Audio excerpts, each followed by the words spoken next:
friends and family. Welcome to my little channel called Sword Rules.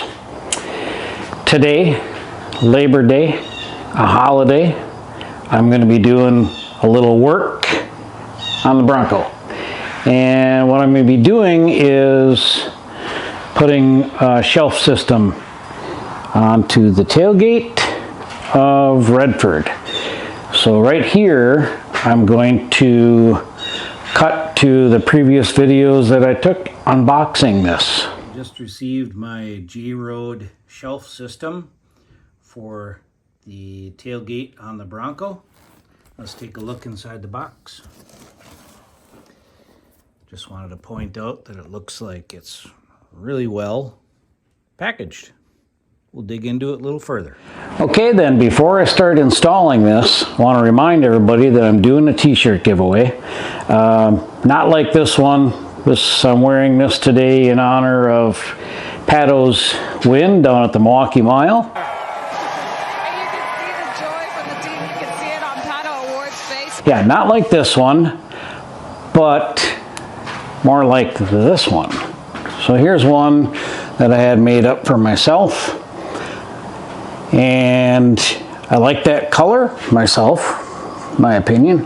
If you're looking for something that's a bit more subdued, you could choose this color. I'll let the winners choose whatever colors they want, and then I'll be ordering them when we know who the winners are and what size they want also.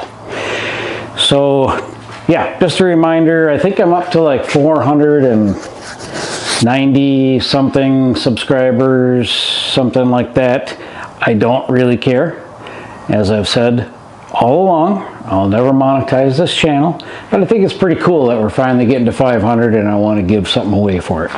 So the 500th subscriber and another subscriber chosen at random will get to pick out their t-shirts. Very good. Let's get to the install. They do give you a couple of tools. Looks like that's really all you need to put this on. I prefer to use real tools, so I have the 4mm, I prefer a ball end hex tool, and this is a 10mm wrench and the 4mm hex head socket. Also, they call this a spudger tool. You need a trim tool.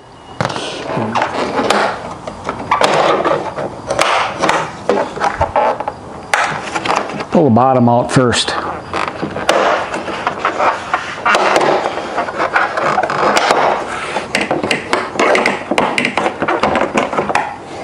The top are hooks that go in here, I found out just now.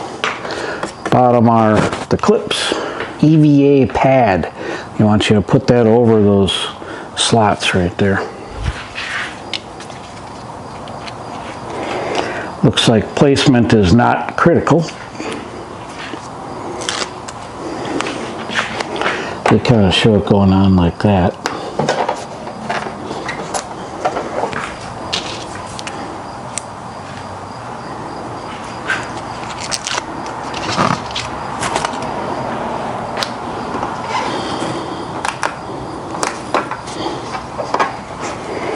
All right.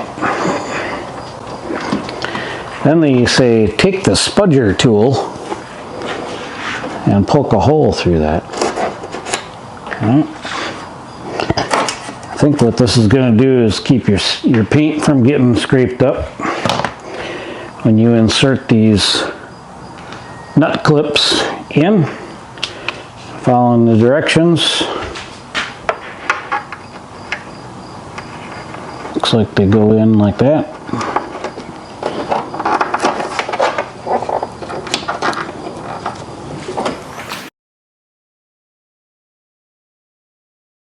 Then we're going to be putting on these brackets. Whole side up. I'm going to stick that in that slot and then bolt that in directly.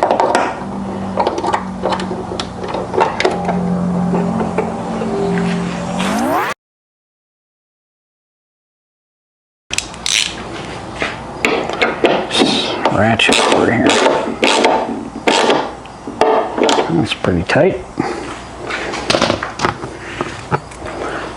Get this one started. Next we're installing the long cables, one to each side of this is what they call the top cover, and these fixtures, I don't know what you'd call these ends on the cables, they are symmetrical so you can't install it the wrong way. I like that. You use a bolt, a plastic washer so that it can still turn inside there, let the cable turn, and then a nylock nut. I'm going to do one on each side. Loosen that up just a hair.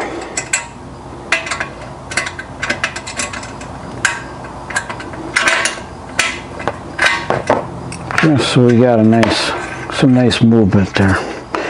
And do that to the other side now. Next thing in the instructions is to snap these. They say snap. I say push these little rubber insulators onto this edge. And I'm guessing that's some kind of anti-rattle kind of things for when you close it up.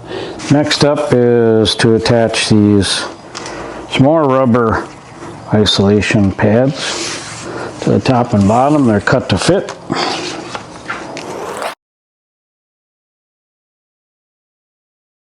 As I pat it down, I want to stretch it and then have too much left over here at the end. That's just about perfect. Close enough for the girls we date, as they say in North Dakota.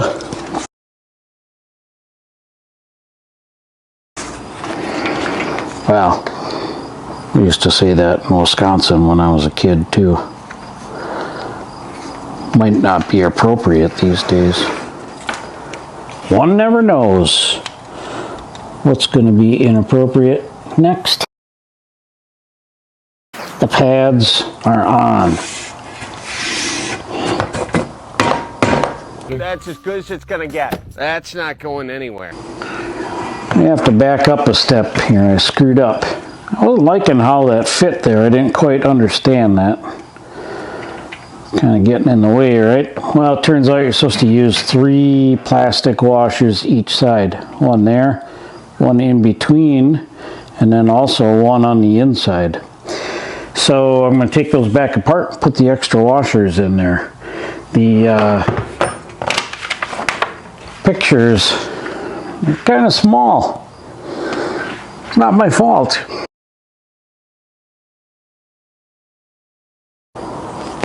Decided to add a little speed to this job. I love my Milwaukee tools. Alright, let's put some more washers in there.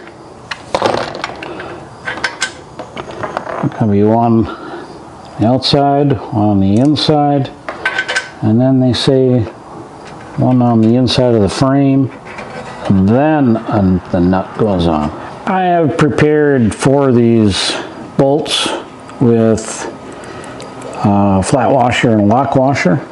We're going to go through these 4 holes into those bolt holes, and I held it up here just to check the fit. They're slotted, so there's plenty of room. So let's get them started, and I'll probably speed up the video through this so it's not like watching grass grow.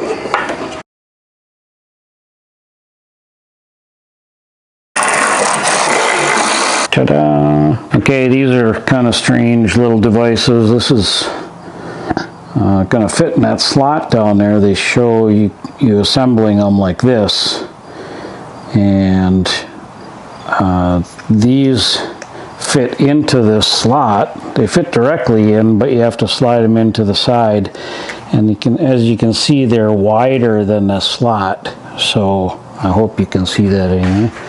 Aim this down a little bit. We're going to slide that in like that, kind of center it, and then we're going to tighten up these nuts on it. And we'll do one for each side. I'm going to be better off with a little 10mm socket here. Next step is to put this rubber isolation strip on the back of this bottom bracket. The instructions show a different bottom bracket where they have this oblong hole in here. This one has a nice stamping in it since 1966. I guess JRoad has been doing this since 1966. I don't know. This is the first product that I bought from them. And then of course that's going to cover up part of the lettering on both ends.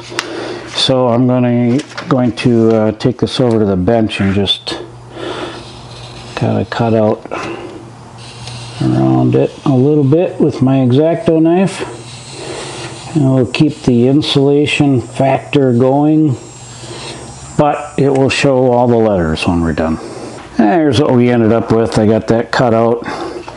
Looks better on this side. What I did was use a straight edge, cut the edges, and I put a 17mm socket down there in between my straight cuts, cut around it, done. Thought this might be a good time for a shameless plug for another Bronco item, something that I offer on my Etsy store, which is under the same name as the YouTube channel, The Sword Rules. I make these, I 3D print these receiver hitch covers, and they're pretty cool. There isn't, I'm the only one on Etsy that makes them, that makes the bucking Bronco kind of inlaid in there. It's flat. And I also put a surface, I use the 3D printer to make a surface on there, surface that hides layer lines. It looks pretty sharp.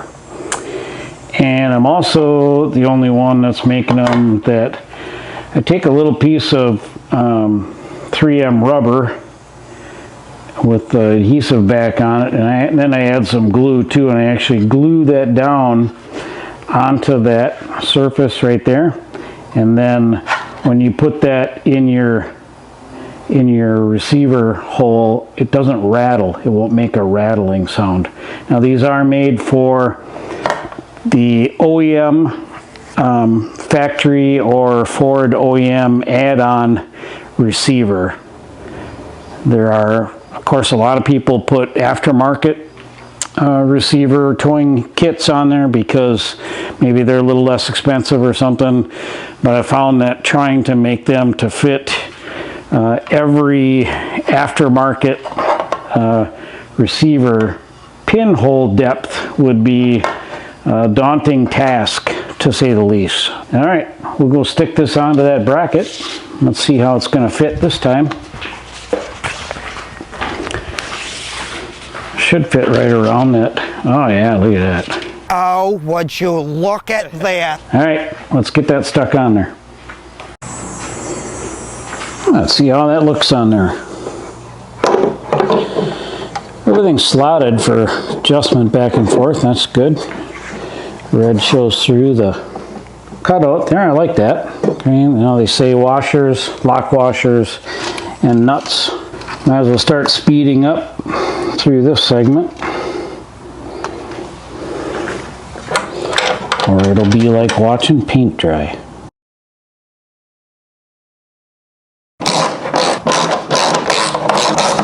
We're going to be putting the lower shelf on next.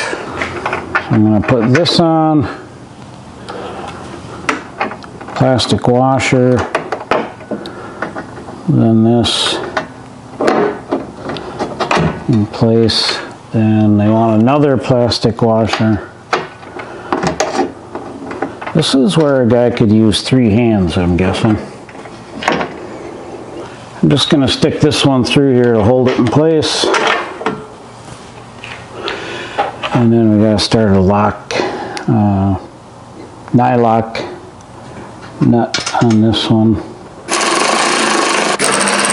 Ooh, that's pretty good. Yeah, I'm putting in the last of the shorter cables. I didn't film the other three. You saw me do these cables down here. It's the same bolt and plastic washer setup. One inside, one outside, through another plastic washer, and then the nut. And it all kind of fits up in place like that. Let me show you what I got going on over here. I'm attaching the bottom shelf to the bottom bracket. This is currently upside down, and doing that with 8 bolts. About to put the last one in, lock washer, washer combination, and then all we gotta do is tighten them down, speed them in. That one's done. Good thing I did a camera reset there. My battery was just about to run out on the camera. Man, I gotta get some new batteries for my camera. Something they run out really quickly. So what we're doing here is we're going to be mounting this here. You've got your beer holder right here, pretty slick, and then that will swivel up and lock in place. There are rubber bumpers here on the inside and the outside that clamps together, should keep it from rattling.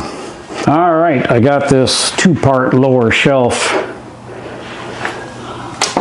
bolted in place with these hinge bolts down here. These have to be tightened up yet. It's that same combination of bolt and plastic washers. I didn't film it because it was all knees and hands and elbows like that, getting in the way of the camera. It was a little painful, but worked kind of slick if you just folded this up and locked them into place. Kind of held it in place for me to get the stuff started. So all you need to do is tighten these 2 down, then I can attach the wire ropes. You get an idea how it works already.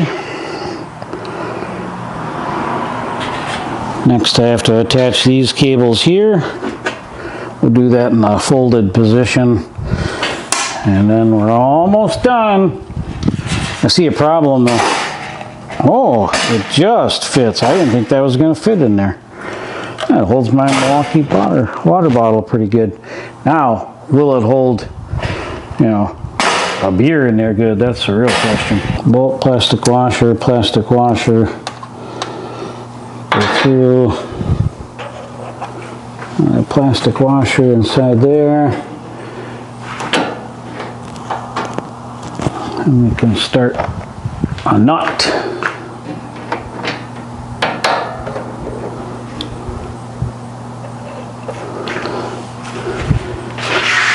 I'm going to be in the way. Yep. All right. One side done. I think we're done here. That's pretty slick. Put that right there. Prepare a meal on here. Have the chip dips and other hors d'oeuvre dips up here. Other thing I thought about using it for, pull the body off, change battery, or do a little maintenance and repair. Set the controllers and the extra batteries and tools up here. I think that's going to work out pretty slick. Yeah, I like it. It's a neat little setup, and it doesn't look like it's going to, I don't hear anything that's going to rattle. I had read a review where someone said that these, I don't know what you call them, these doodads here loosen up over time, but they used some where they wouldn't stay snapped down, and they went to Home Depot and got a pin that went through here, kind of like a hitch pin with a retainer on it, and that kept the clip down. But that's held in really tight. That's not rattling at all. These wire ropes are plastic covered. They're not gonna, if they do a little rubbing back here, something, they're not gonna bother the paint or anything. I like that. Hey, that was a fun little project. I like how it turned out. It seems well built. It's pretty heavy. You can even see the since 1966 back there from JRoad. Spelled just how it sounds, JRoad. And I think it's really going to come in handy. I think that's going to be a slick little unit either for, you know, a day picnic, camping, out RCing, whatever. I think that's going to work out great. So, I think I'll wrap this up. If you like this video, hey, give me a thumbs up. I'll do more content on the Bronco here. And subscribe if you want. I don't really care. Have a great rest of your day.